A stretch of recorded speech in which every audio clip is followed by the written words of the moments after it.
Amén y gracias a Dios, hermanita Marta León, gracias por hacerse cargo. Hágame saber por favor si me está escuchando bien. Y si me está escuchando bien, arrancamos de una vez, iniciamos de una vez. ¿Usted me está escuchando bien? Listo, muy bien. Ubíquese por favor en el Salmo capítulo 9. No le demos tanto rodeo al asunto. Salmo capítulo 9, me avisa cuando ya, por favor. Ya, muy bien, muy bien. Regáleme de memoria qué significa el término mutlaben.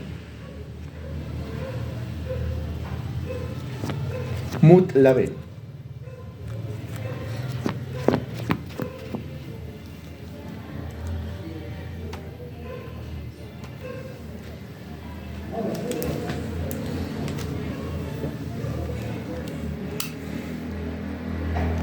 Ok, muy bien. Ahora regáleme el nombre de ese campeón que murió.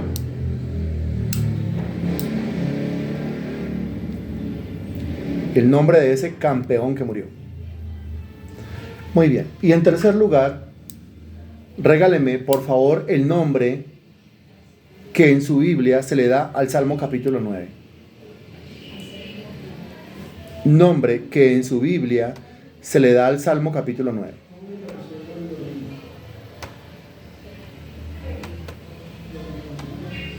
¿Cuál es?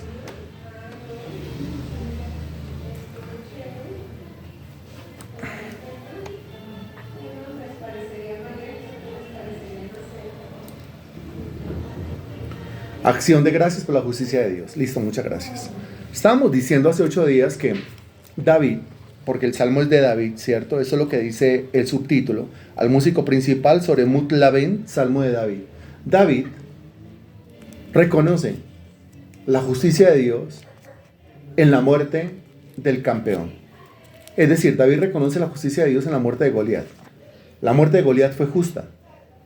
Eso quiere decir, Goliat se merecía morir. Goliat merecía ser raído de sobre la faz de la tierra. Eso es lo que está diciendo entre el título, el subtítulo y el significado del subtítulo. Eso es lo que significa. Después de haber repasado esto, volvemos a leer los versículos 1 y 2. El versículo 1 dice: Te alabaré, oh Jehová, con todo mi corazón, contaré todas tus maravillas, me alegraré y me regocijaré en ti, cantaré a tu nombre, oh Altísimo. ¿Qué está haciendo David en los versículos 1 y 2? Que hace 8 días, ahí como que fallamos un poquito, pero hoy no vamos a fallar. ¿Qué es lo que está haciendo? Excelente, está prometiendo. Está prometiendo. Está prometiendo que va a alabar, está prometiendo que va a contar, está prometiendo que se va a regocijar, que se va a alegrar, está prometiendo que va a cantar. Esas cosas las está prometiendo. Muy bien.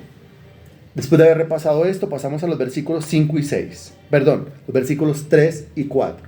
El versículo 3 y 4 dice así: Mis enemigos volvieron atrás, cayeron y perecieron delante de ti, porque has mantenido mi derecho y mi causa, te has sentado en el trono juzgando con justicia. Bien, mis enemigos volvieron atrás. Mis enemigos volvieron atrás. La terminología quiere decir que iban hacia adelante, ¿cierto? Los enemigos iban hacia adelante. ¿Hacia adelante hacia dónde? Muchas gracias. ¿Hacia adelante hacia dónde? Volvieron atrás, pero eso quiere decir que iban hacia adelante. ¿Hacia adelante hacia dónde? Y él dice, mis enemigos iban hacia dónde. ¿Iban a hacer qué?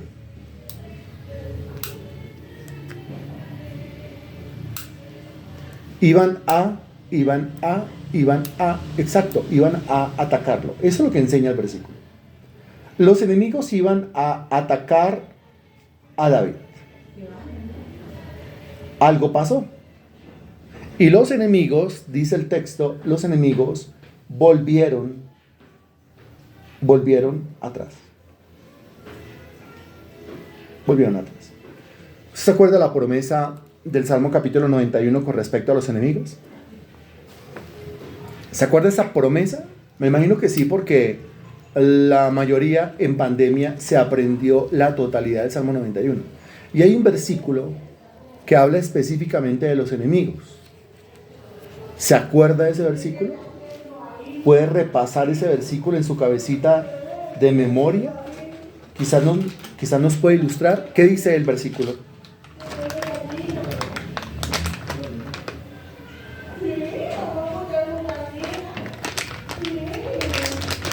Bien. Con tus ojos mirarás y verás la recompensa de los impíos. Muy bien. Ese versículo está lleno de alusiones precisamente a la huida de los enemigos. Y esa es una. Muy bien. Hay otra. ¿Quién más?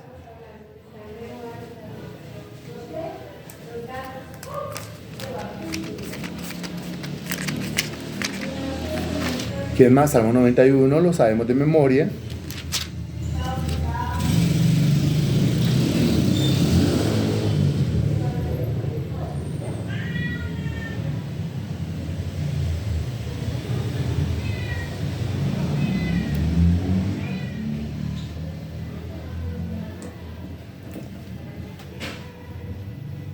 Eso que está diciendo Carol se encuentra en el Salmo capítulo 91. Ese es el versículo 7, ¿no? Caerán a tu lado 1000, 10.000 a tu diestra, mas a ti no llegará. Lo que hace un ratico dijo la señora Zoila es el versículo 8. Ciertamente con tus ojos mirarás y verás la recompensa del impío. Habla de los enemigos, ¿no? Y habla de lo que Dios hace con los enemigos nuestros cuando nosotros invocamos el nombre de Dios. Cuando nosotros invocamos el nombre de Dios, pues por un camino saldrán contra nosotros y por 7 caminos huirán de delante de nosotros, como lo dice Deuteronomio capítulo 28, ¿no? Entonces, ¿se siente usted acechado, asediado, rodeado por enemigos? Haga lo que hace David. ¿Qué hace David? Se entrega a la oración. ¿Qué hace David? Entrega su causa en las manos de Dios. ¿Qué hace Dios? Dios saca huyendo a los enemigos de David. Otra vez, Salmo capítulo 9. Mis enemigos volvieron atrás, cayeron y perecieron. Note lo que dice, delante de ti. Ahora, note cómo David utiliza el mi y David utiliza el ti. Quiero que lo note ahí, por favor, porque esto es necesario entenderlo, ¿sí? Cómo David utiliza el mi y cómo utiliza el ti en un solo versículo. Mis enemigos volvieron atrás, cayeron y perecieron delante de ti. ¿De quién eran los enemigos? De mí, o sea, de David. Pero ¿quién hizo que los enemigos cayeran y perecieran? Ahí dice que cayeron y perecieron delante de ti, delante de Dios. Eso quiere decir que esos enemigos de David en algún momento se convirtieron también en enemigos de Dios. ¿Cuándo los enemigos de David se convirtieron en enemigos de Dios? Cuando David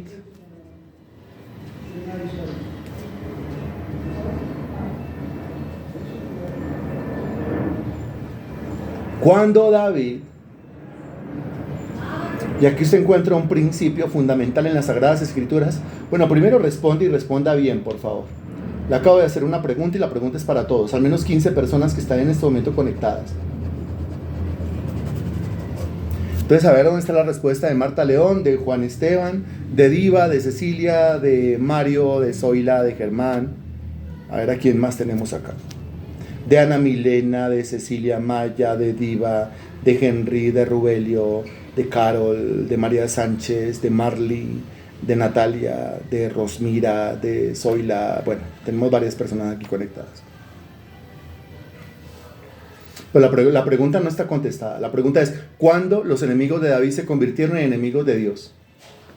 ¿Cuándo? Cuando David.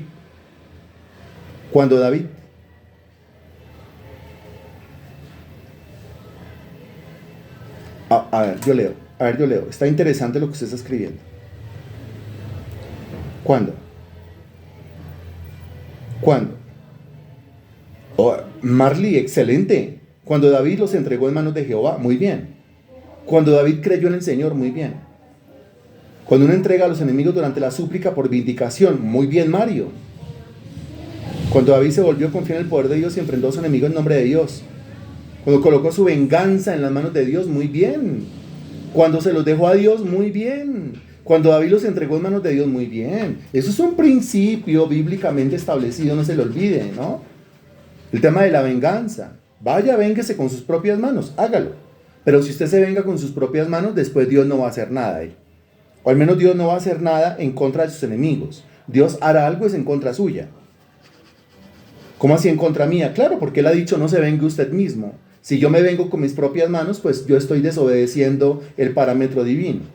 Lo mejor es no vengarme con mis propias manos. ¿Eso significa que no va a haber justicia? No, ya lo hemos estudiado varias veces. Eso significa que la justicia ahora queda en las manos de Dios. Dios se va a encargar de administrar justicia, de ejecutar justicia. Dios se va a encargar de desatar sus juicios sobre aquellos que se han convertido en mis enemigos. La manera de convertir a mis enemigos en los enemigos de Dios también es poner a mis enemigos en las manos de Dios. La manera de convertir mis problemas, cambie la palabra enemigos por problemas, la manera de convertir mis problemas en los problemas de Dios es colocando los problemas en las manos de Dios. ¡Qué impresionante! De esa manera, mis problemas también son los problemas de Dios. Y aquí la particularidad es que cuando Dios tiene un problema, ¿qué hace Dios?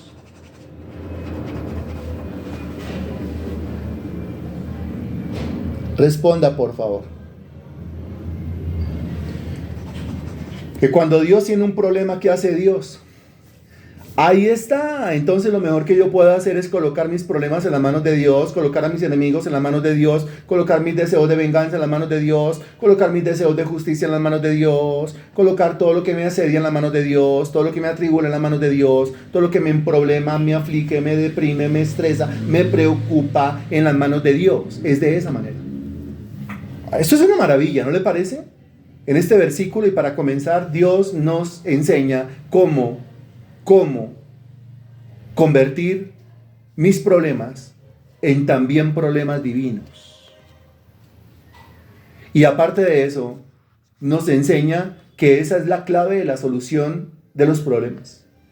Cuando yo le entrego mis problemas a Dios en sus manos, Él los resuelve. Yo no puedo, es que soy tan ineficiente para resolver problemas, pero Dios es experto resolviendo problemas. Al principio de la creación, notamos que Dios se encontró con 3 problemas. Eso es Génesis capítulo 1, versículo 3. ¿Usted se acuerda? Claro que sí.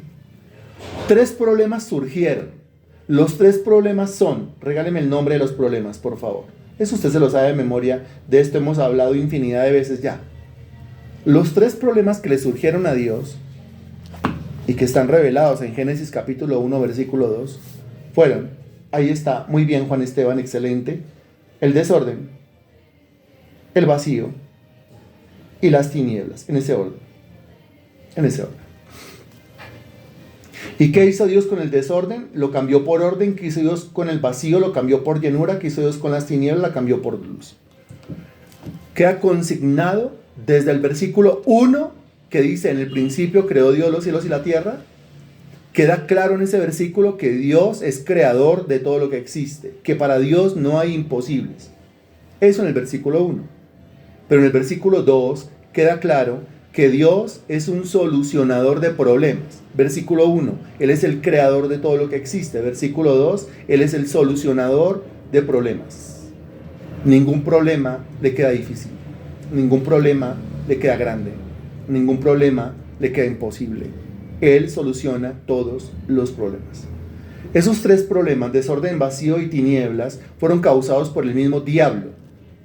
Y los problemas causados por el mismo diablo y su séquito fueron solucionados por Dios, indicando que hasta el poder del diablo, hasta la rebeldía del diablo, hasta las actuaciones del diablo están bajo la soberanía divina, que a Dios nada se le escapa de su soberanía, que a Dios nada se le sale de control y que Dios tiene el poder no solamente para crear, repito, versículo 1, sino también para solucionar todos los problemas.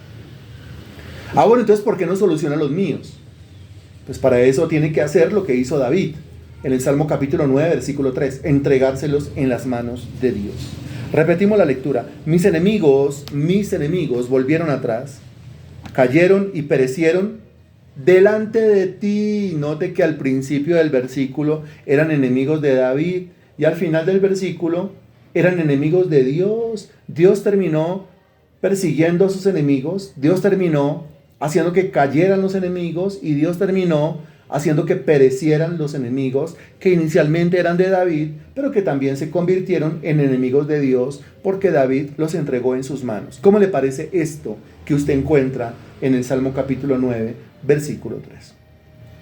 Porque eso quiere decir lo siguiente, eso quiere decir que ese problema de salud que usted tiene también puede ser un problema de salud de Dios si usted se lo pone en las manos a Dios. Eso quiere decir que ese problema laboral o económico que usted tiene también puede ser un problema laboral económico de Dios si usted se lo pone a Dios en sus manos. Esto quiere decir que ese problema familiar que usted tiene también puede ser un problema familiar de Dios si usted se lo pone en las manos a Dios. Solamente si lo ponemos en las manos de Dios. Si no lo ponemos en las manos de Dios, olvídese. Nos va a tocar solucionarlo a nosotros mismos, como nos ha ocurrido en muchas oportunidades, en muchas ocasiones, en donde no buscamos, no oramos, no contamos con Dios, y entonces espero que Dios haga algo, pero Dios no hace. ¿Por qué no hace? Porque Él espera que yo le ponga las cosas en sus manos. Es que el texto es claro. Mateo 7:7, en la fase inicial, dice: pedid y se os dará. Eso quiere decir que si yo pido, se me da. Y eso quiere decir que si yo no pido, pues no se me da. Punto. Ahí está. Ahí lo tengo. Muy bien, versículo 4. Mira lo que dice. Porque has mantenido mi derecho y mi causa, te has sentado en el trono juzgando con justicia. El versículo 4 pues dice algo que es sumamente real, sumamente verídico, sumamente honesto. Se utiliza una palabra y se repite, se habla del derecho, se habla de la causa, y se habla del juzgar, y se habla de la justicia. Eso quiere decir lo siguiente. A ver, David tenía enemigos, eso es lo que dice el versículo 3. Pero la pregunta es, ¿por qué tenía enemigos? Porque ojo con esto, si David tiene enemigos, pero los enemigos que tiene fue porque David les robó algo, o fue porque David levantó un falso testimonio contra ellos, es decir, los metió en chismes, o fue porque David les hizo daño a sus enemigos, pues entonces es justo que esos enemigos se levanten contra David y lo persigan, y lo asedien y lo acechen. Pero cuando en el versículo 4 David habla de justicia, habla de juicio, habla de derecho, habla de causa, eso quiere decir que estos enemigos se levantaron en contra de David y David no les había hecho nada mal. Son dos cosas diferentes, ¿no? Una cosa es cuando me hacen el mal, cuando me hacen daño, pero yo no les he hecho a ellos mal, yo no les he hecho a ellos daño. Y otra cosa es cuando yo los traicioné y se levantaron en contra de mí. Si yo los traicioné y se levantaron en contra de mí, nada que hacer. Yo estoy pagando lo que me merezco. Estoy sufriendo la consecuencia del pecado que yo cometí. Aquí David, repetimos la lectura, porque has mantenido mi derecho y mi causa. Como diciendo, a ti te consta, Señor, que yo a ellos no les he hecho nada malo. Te has sentado en el trono juzgando. Tú eres el juez de toda la tierra. Tú miras al uno, tú miras al otro. Te has sentado en el trono juzgando con justicia. Mire, si David hubiese cometido pecado contra ellos y por esa razón se ganó los enemigos que tenía, Dios no hubiese perseguido a sus enemigos, Dios no hubiese hecho caer a sus enemigos y Dios no hubiese hecho perecer a sus enemigos.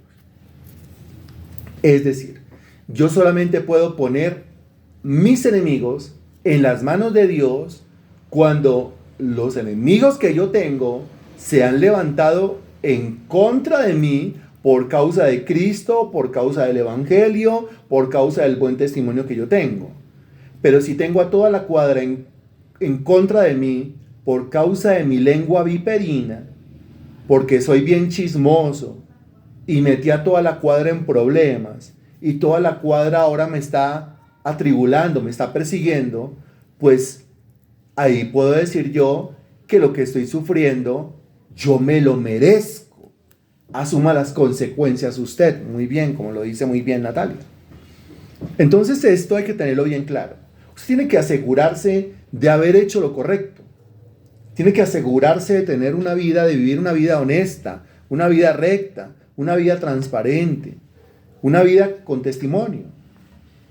Y si es así, y se levantan enemigos, y si es así, y se levantan los problemas, pues puede usted ir en oración a Dios, a su trono, ahí habla del trono de Dios, y colocarle sus problemas en las manos de Dios, y Dios promete, yo los voy a solucionar. A partir de ese momento, sus problemas son mis problemas, porque no son consecuencias de pecados. Mejor dicho, no le ponga en las manos a Dios cosas mentirosas, porque Él es el Dios de la verdad. Y el Dios de la verdad nunca va a alcahuetear una mentira. El Dios de la verdad nunca va a alcahuetear un robo, nunca va a alcahuetear un asesinato, nunca va a alcahuetear un vituperio, nunca va a alcahuetear un chisme. Ahí es cuando nos deja a nosotros para que suframos las consecuencias y aprendamos. Y al aprender, pues la idea es no volverlo a cometer. Eso es el versículo 4. Ahora, a continuación, versículos 5, 6, 7 y 8. El versículo 5 dice, reprendiste a las naciones, destruiste al malo, borraste el nombre de ellos eternamente y para siempre. Los enemigos han perecido, han quedado desolados para siempre, y las ciudades que derribaste, su memoria pereció con ellas. Pero Jehová permanecerá para siempre, ha dispuesto su trono para juicio. Él juzgará al mundo con justicia y a los pueblos con rectitud. Ok. No se nos olvida a nosotros que por más que se levanten enemigos humanos, nuestra lucha no es contra sangre y carne. Ya pasamos por esa lección, espero se acuerde, en donde hablábamos del titiritero y el títere. ¿Se acuerda de esa lección?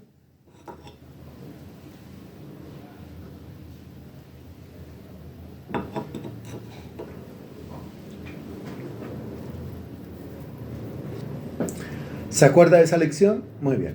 Que ese marido cansón, ese esposo aburridor, ese esposo cantaletoso, ese esposo fregón, no es sino que, o esa esposa cantaletosa, esa esposa aburridora, esa esposa humillativa, no es sino que, o esos hijos conflictivos, mundanos, carnales, desobedientes, contumaces, rebeldes, no son sino que, o ese jefe o ese empleado orgulloso, airado, enojado siempre, que contesta mal, que contesta feo, o ese hermano, o esa hermana, o ese suegro, o esa suegra, o ese abuelito, o esa abuelita, o quien sea a mi alrededor, conocido, no conocido, familiar o desconocido, no son sino títeres. Títeres. El diablo lo hace así precisamente para que yo enfoque mi atención en el títere, como lo explicábamos nosotros en algún culto, para que enfoquemos nuestra atención en el títere como cuando uno era un niño y lo llevaban a una función de títeres o marionetas. Entonces la atención de uno está centrada en el títere, uno no se imagina que dentro del títere hay una mano, o que detrás de la marioneta pues hay unos hilos y agarrando esos hilos hay un individuo que es el que mueve a la marioneta. La idea es centrar la atención en el títere. Esa es estrategia demoníaca. Si el diablo logra que la atención se centre en el títere, pues va a enfocar usted toda la pelea, toda la batalla contra el títere. Por eso tantos conflictos entre esposos, tantos conflictos entre padres, entre los hijos, entre los hermanos, entre las familias, entre los vecinos. Y pues el diablo no va a aparecer definitivamente a decir yo soy el diablo y vengo a hurtar, matar y destruir. No, él hurta, mata y destruye, pero usando herramientas, y las herramientas que usa son títeres, son seres humanos. O como lo dice la carta a los Efesios, pues son carne y sangre. Nuestra lucha no es contra sangre y carne, nuestra lucha no es contra seres humanos, nuestra lucha es contra los titiriteros, contra los que utilizan estas personas. Muchas veces el diablo nos usa hasta a nosotros mismos, y eso hay que reconocerlo. No debería ser así, pero es así. La idea es que reconozcamos, tengamos el discernimiento suficiente para entender cuáles son nuestros enemigos. Yo necesito que mis enemigos, los demonios, que mis enemigos, los gobernadores de las tinieblas de este siglo, que mis enemigos, los principados de maldad, que mi enemigo principal, el diablo mismo, también sean enemigos de Dios. Por eso tengo que poner a mis enemigos en las manos de Dios, para que sea el Señor el que los persiga, los haga caer y los destruya. Aquí, en estos versículos, el versículo 5 dice, reprendiste a las naciones, destruiste al malo. Cuando hablamos de Mutlaben, y al comienzo de esta clase usted me dijo que significaba la muerte del campeón, y le pregunté cuál era el campeón y usted me dijo Goliat. Le digo, muy bien. Recuerde que la historia esta de la confrontación entre David y Goliat se encuentra en 1 Samuel capítulo 17. David era representante de un pueblo y Goliat era representante de otro pueblo. David era representante de Israel y Goliat era representante ¿de qué pueblo?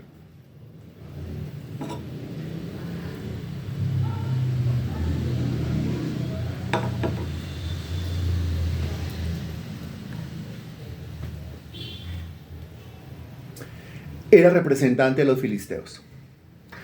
En realidad, Goliat era de Gat, ¿sí? Pero era representante directo de la nación filistea, ¿sí? La patria filistea. El versículo 5 dice, reprendiste a las naciones. Cuando habla de la nación se está refiriendo a Filistea, a los filisteos. Cuando dice destruiste al malo, se está refiriendo a Goliat. Borraste el nombre de ellos eternamente y para siempre.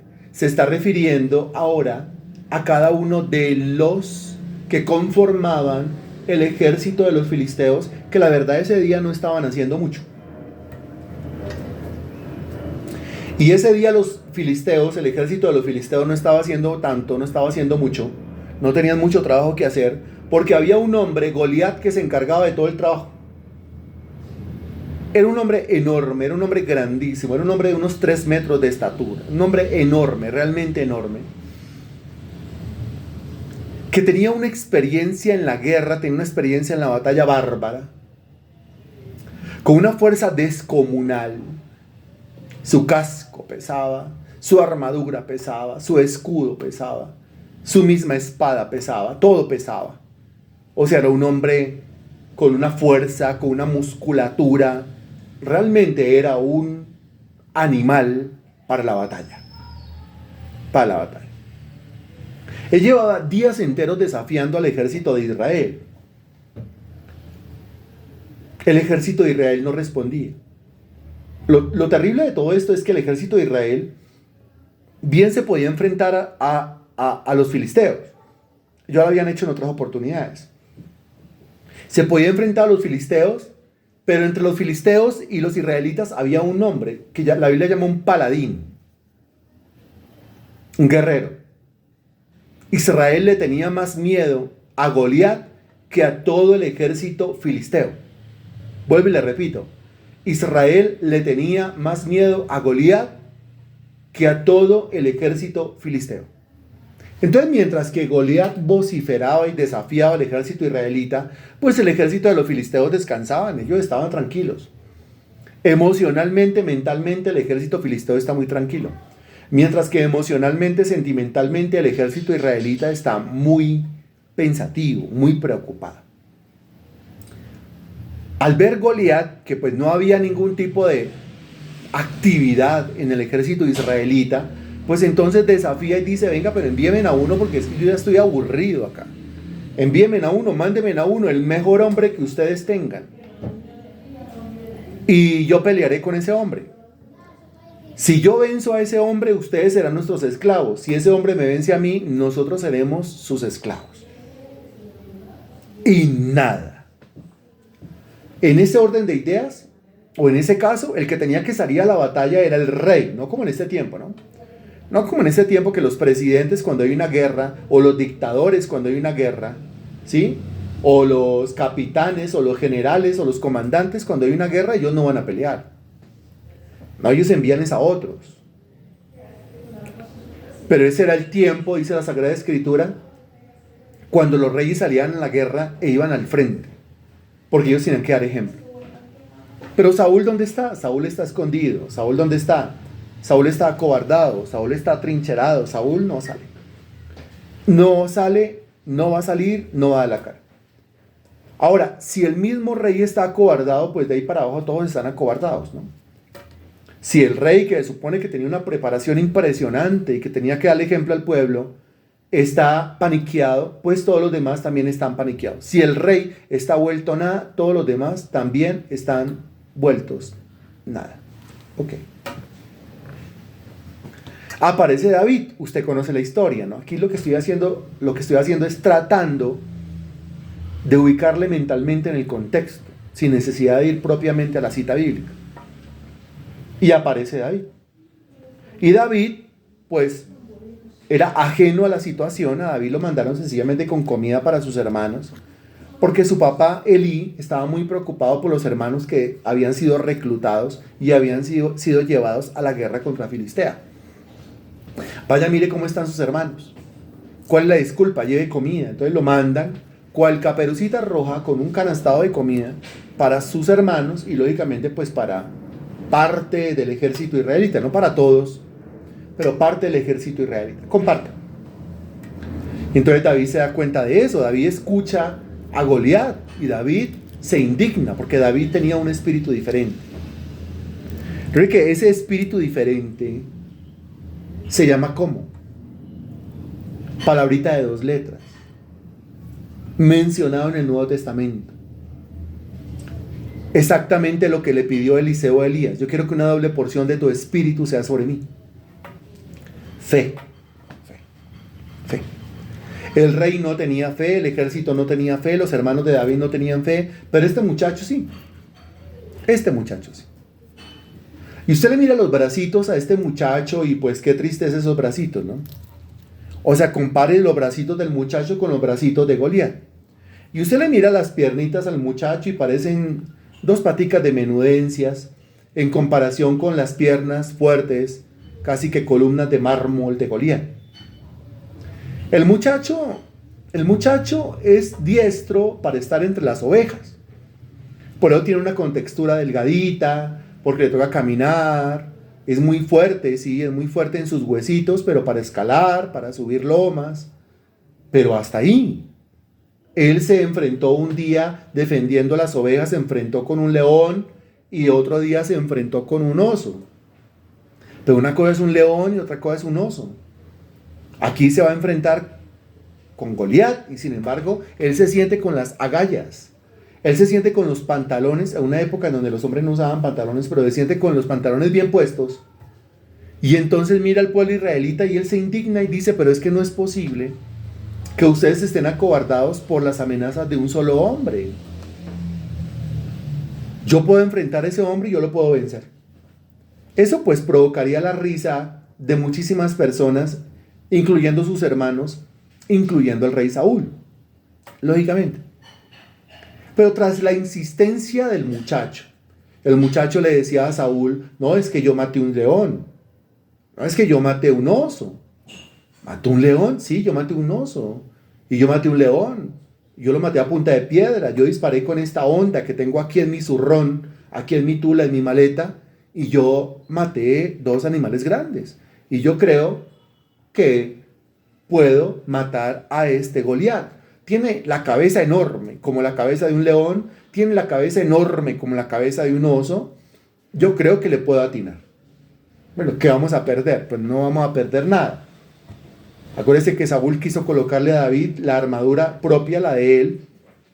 Pero el muchacho era tan flaquito, el muchacho era tan débil, tan sin fuerza, que dice que le pesaba demasiado y se iba de medio lado con el peso de la armadura de Saúl, indicando que Saúl era un hombre grande, Saúl era un hombre fuerte, Saúl era un hombre musculoso, pero Saúl era un hombre cobarde, pero Saúl era un hombre incrédulo. Entonces, ¿de qué le sirve tener toda la armadura? Ojo, ¿de qué le sirve tener toda la armadura? Y esto es muy tenaz, porque ¿de qué le sirve tener el casco? ¿De qué le sirve tener el yelmo? ¿De qué le sirve tener las botas? ¿De qué le sirve tener el escudo, tener la espada? Si le falta el cinto de la verdad. ¿Se acuerda usted lo que significa el cinto de la verdad? Me imagino porque lo hemos predicado muchas veces, y me imagino porque se predicó en el retiro espiritual. Ese cinto de la verdad significa una cosa, ¿qué?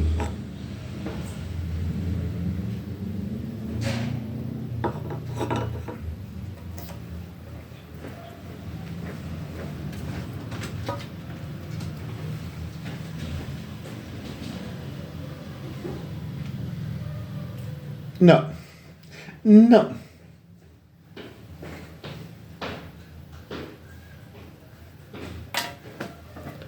La palabra de Dios, para quienes están respondiendo a la palabra de Dios es la espada del Espíritu. La fe, para quien está respondiendo fe, la fe es el escudo, ¿no? El Evangelio, para quien está respondiendo el Evangelio, son las botas. Aquí estamos hablando del cinto. A ver quién ha respondido correctamente. Vamos a dar 15 segundos más. Aunque ya hay respuesta correcta, pero vamos a dar 15 segundos más. No, eso hay que tenerlo clarísimo. Esto hay que saberlo de memoria. Para no comenzar después como Pinochito, serás tú. Para siempre seguirás siendo tú. A ver si latino. No. La fe es el escudo. Estamos hablando del cinto de la verdad. El cinto, no es el Evangelio, no es el Evangelio, porque el Evangelio son las botas. Las botas, el apresto por el Evangelio, son las botas. Es el cinto. Es lo que ciñe toda la armadura. Si es el cinto, es el cinturón. Eso, Marta León, muy bien. Mauro Rubelio habló de carácter. Cecilia Maya habló de carácter. Zoila habló de carácter, firmeza. Y Marta León dice, tenga los pantalones bien puestos, tener carácter. Amarre esos pantalones. Eso es lo que significa carácter. Yo vuelvo y le pregunto a usted, ¿de qué le sirve tener el casco si no tiene carácter? ¿De qué le sirve tener el escudo si no tiene carácter? ¿De qué le sirve tener la espada si no tiene carácter? ¿De qué le sirve tener la coraza si no tiene carácter? ¿De qué le sirve tener las botas si no tiene carácter? ¿De qué le sirve tener todas las partes de la armadura si no tiene los pantalones bien amarrados? Si no tiene los pantalones bien puestos. ¿De qué le sirve tener un arma sumamente sofisticada como en el caso de Saúl? Tenía la mejor armadura, tenía las mejores armas, pero no se amarraba esos calzones. ¿De qué le sirve? De nada sirve. ¿De qué le sirve tener teología 1, teología 2, teología 3, teología 4? Si no tiene los pantalones, me permito utilizar el término, si no tiene los calzones bien puestos como para reunir gente y predicarles el Evangelio. Porque acaso, después de que usted recibe conocimiento, si usted no reúne personas para predicarles el Evangelio, ¿acaso eso no significa falta de calzones? ¿Qué dice usted? ¿Sí o no? ¿Tiene usted conocimiento? ¿Tiene usted lecciones? ¿Tiene usted sermones? ¿Tiene usted un montón de ciencia? ¿Tiene usted un montón de conocimiento de la Sagrada Escritura? Pero aún así no le predica el Evangelio a nadie. Aún así cuando se le dice reúna 1, 2, 3 personas y usted predique, usted no lo hace. ¿Acaso no es falta de calzones?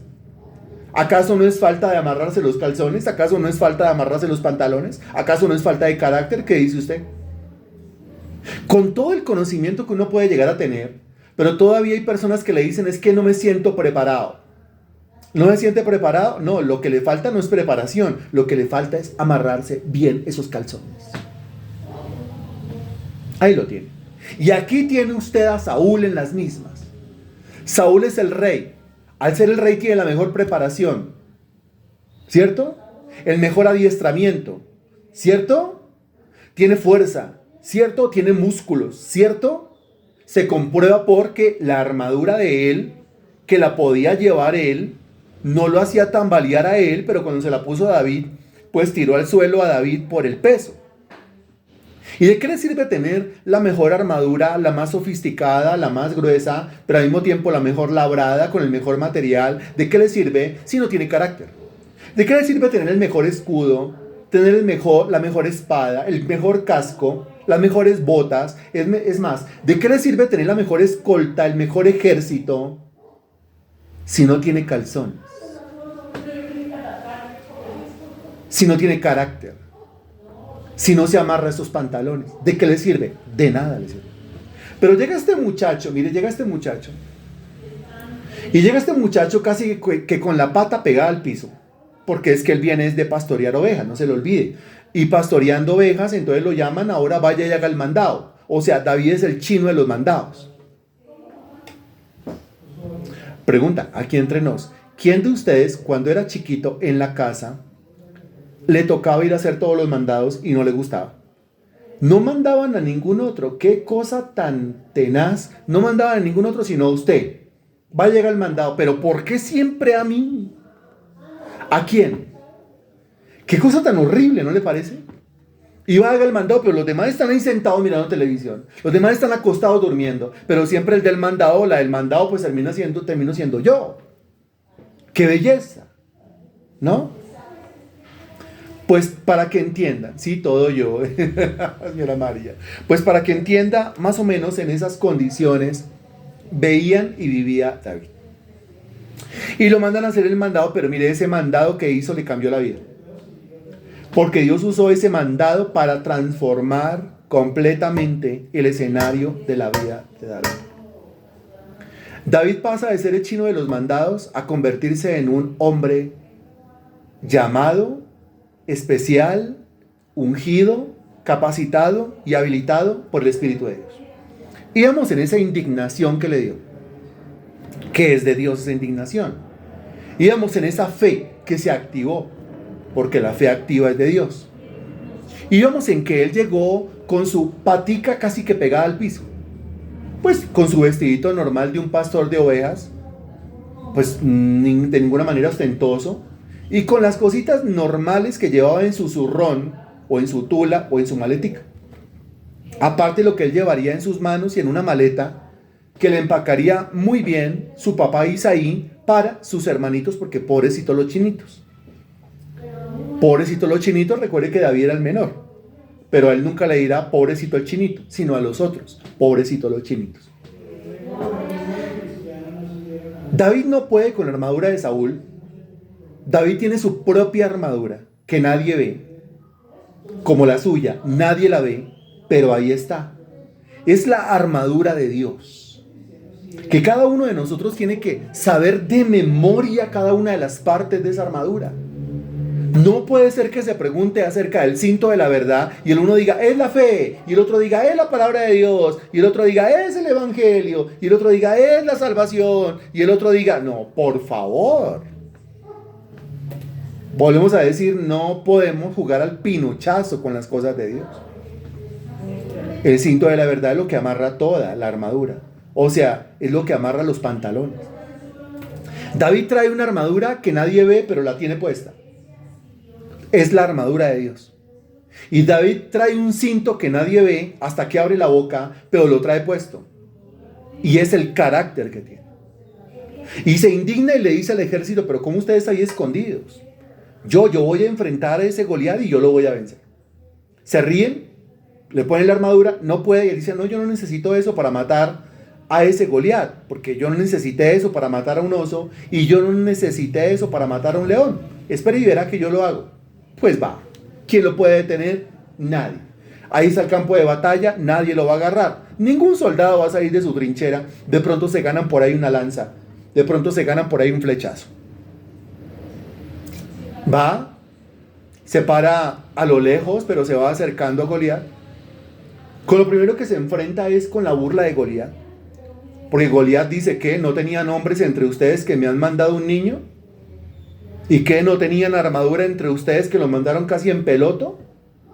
Y que no tenían entre ustedes un soldado diestro, un soldado guerrero, sino uno que me lo mandaron con un palo. ¿Ustedes creen que este muchacho me va a ganar a mí con un palo? ¿O me va a ganar a mí con lo que trae en su maletica? Y se comienza a burlar. A continuación viene David, en su confesión de fe muy famosa. Y en su confesión de fe muy famosa dice, pues que Jehová de los ejércitos le va a entregar la cabeza de ese gigante en sus manos. Oh filisteo incircunciso, ¿cómo osaste desafiar a los escuadrones del Dios viviente?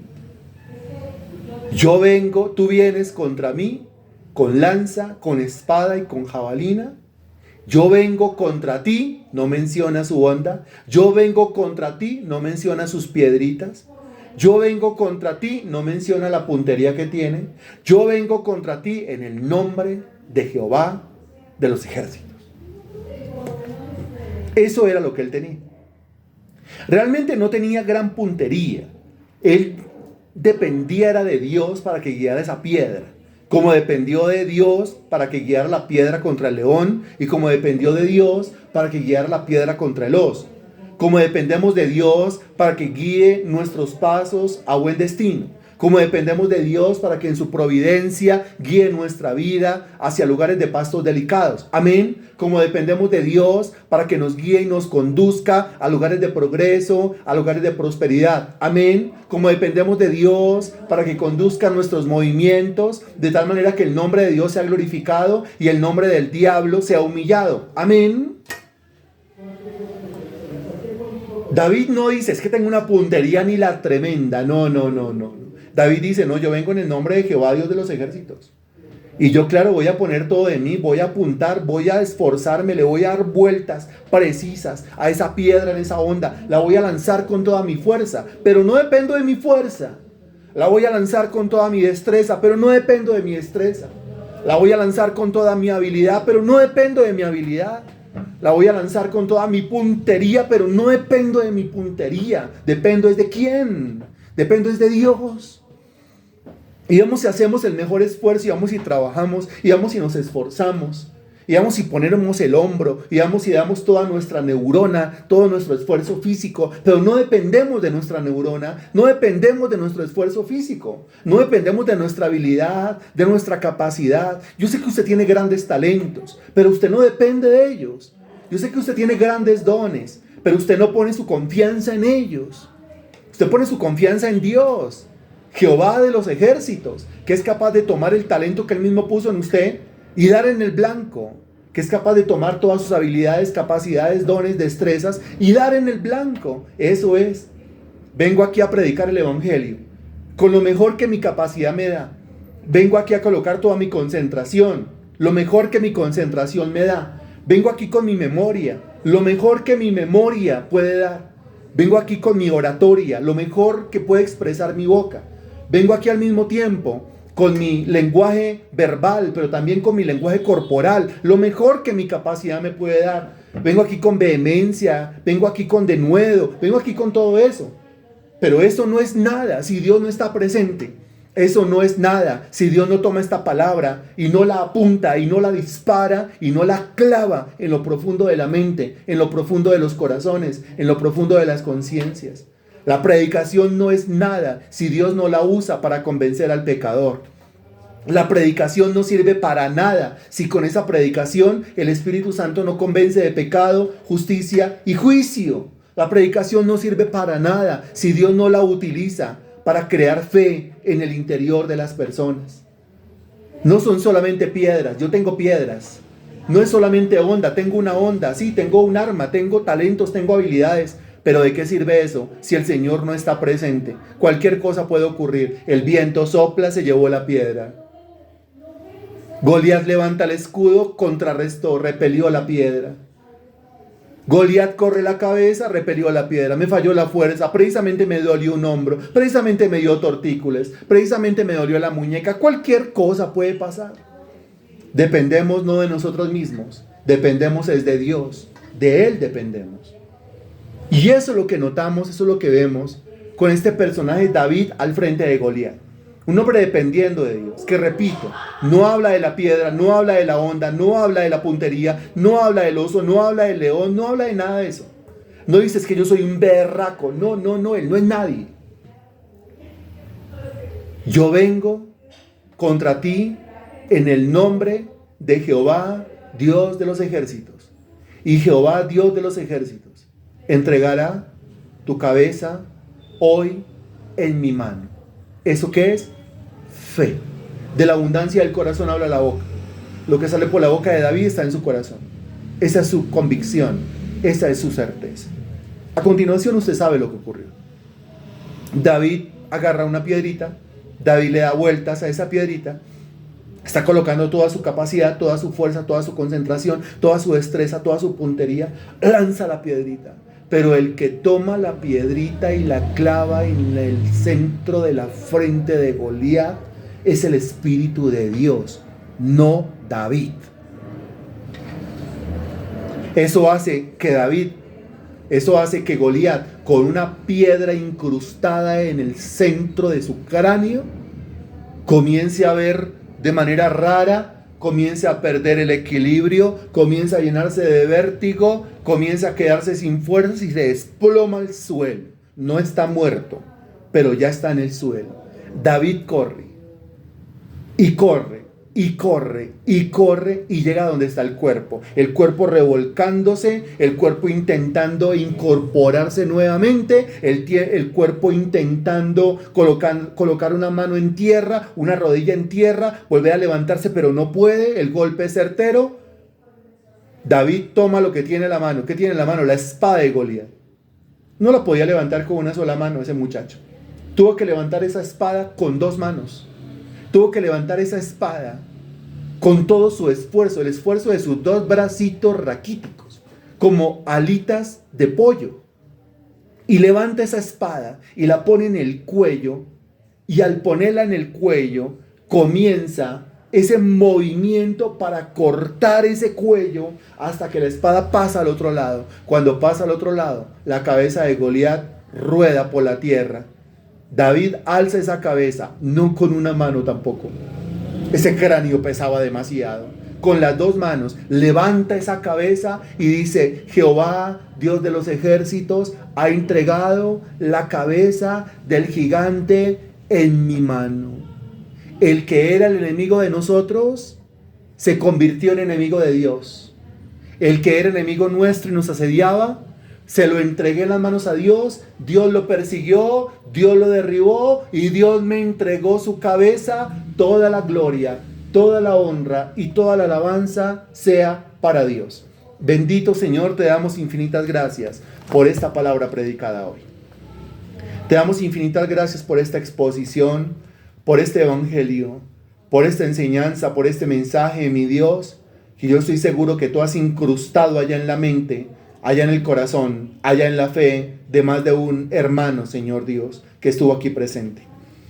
Te pido, Señor Dios, que este mensaje edifique estas vidas, que este mensaje llene de fe, que este mensaje llene de carácter, mi Dios.